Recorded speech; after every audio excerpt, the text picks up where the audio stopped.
लक्ष्मीनाथसमारम्भां नादयामुनमध्यमाम् अस्मत् आचार्यपर्यन्तां वन्दे गुरुपरम्परां. ஸ்ரீ ஆண்டாள் ரங்கமன்னார் திருவடிகளே சரணம். ஸ்ரீமன்னாராயண ஸ்ரீமன்னாராயண. நோற்று சுவர்க்கம் புகுகின்ற அம்மனாய் நோற்று சுவர்க்கம்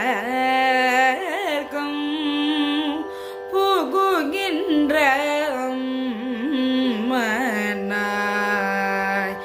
மாற்றமும் தாரோ வாசல் திறவாத நாற்ற துழாய் முடி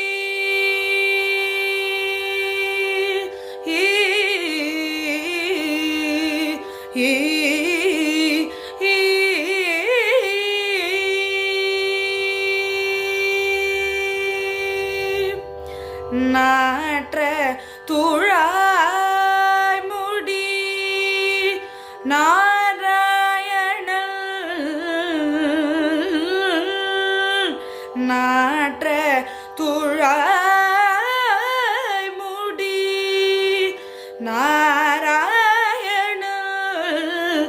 நம்மால் போற்ற பரி தரும்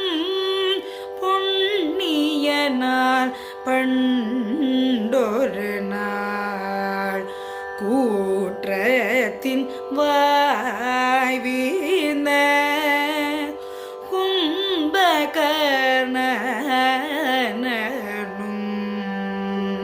கூற்றத்தின் வாய்வீந்த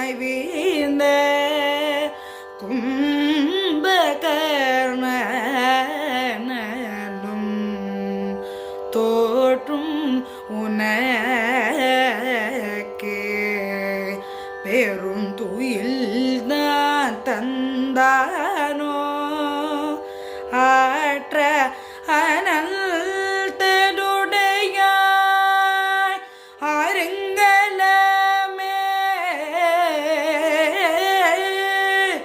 ஆற்ற அனல்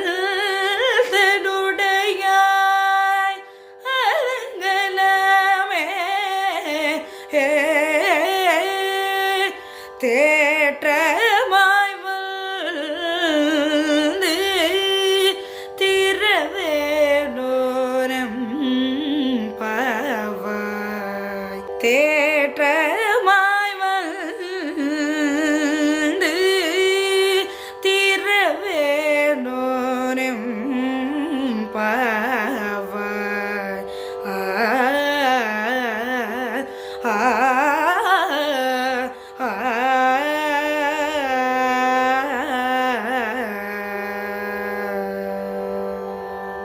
இந்த பாசுரமோட ஒரு சின்ன விளக்கம் ஆர் எசன்ஸ் ஆஃப் த பாசுரம் என்னன்னு பார்ப்போமா?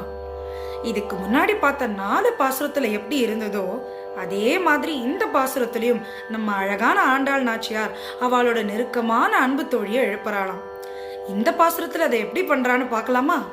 ஒரு பிறவியில் எம்பெருமான் நாராயணனை எண்ணி நோன்பிருந்ததோட பயனாக இப்போது சொர்க்கம் போல் சுகத்தை அனுபவிக்கின்ற பெண்ணே, உன் இல்ல கதவை திறக்கலனாலும் பரவாயில்ல, பேசவும் மாட்டியான்னு கேட்கிறாளா நம்ம ஆண்டாள். நறுமணம் வீசும் துளசியை தலையில் அணிந்த ஸ்ரீமன் நாராயணனை நாம் போற்றி பாடினால் அவர் நாம் நோன்புக்குரிய பலனை உடனே தருவார்னு சொல்றார். முன்னொரு காலத்தில் கும்பகர்ணன் என்பவனை தூக்கத்திற்கு உதாரணமாக சொல்வார்களாம். உன் தூக்கத்தை பார்த்தால் நீ அவனையும் தோற்கெடுத்து விடுவாய் போல் தெரிகிறதே நம்ம ஆண்டாள் நகைக்கிறாளாம். சோம்பல் திலகமே, கிடைத்தற்கரிய அணிகளனே, எந்த தடுமாற்றமும் இல்லாமல் உன் கதவை திறந்து வெளியில வான்னு நம்ம ஆண்டாள் நாச்சியாரும் அவளோட எல்லா தோழிகளும் கூப்பிடுறாளாம். இது எல்லாத்தையும் சேர்த்து ஆண்டாள் சுருக்கமா கூறும் உபதேசம் என்னன்னு பார்த்தோம்னா, யாராவது நன்னா தூங்கினா சரியான கும்பகர்ணன் என்று சொல்லுவோம். இதை ஆண்டாள் பல்லாயிரம் ஆண்டுகளுக்கு முன்பே சொன்ன ஒரு விஷயம்னு இந்த பாசுரத்துல தெளிவுபடுறது. நகைச்சுவை உணர்வு ஆயுளை அதிகரிக்கும். வாய் விட்டு சிரித்தால் நோய் விட்டு போகும்னு சொல்லுவா. அதனால நம்ம செல்ல ஆண்டாள் நாச்சியார் இந்த திருப்பாவையின் மூலம் ஆயுள் விருத்தியை தந்திருக்கிறாள். ஸ்ரீ ஆண்டாள் ரங்கமன்னார் திருவடிகளே சரணம்.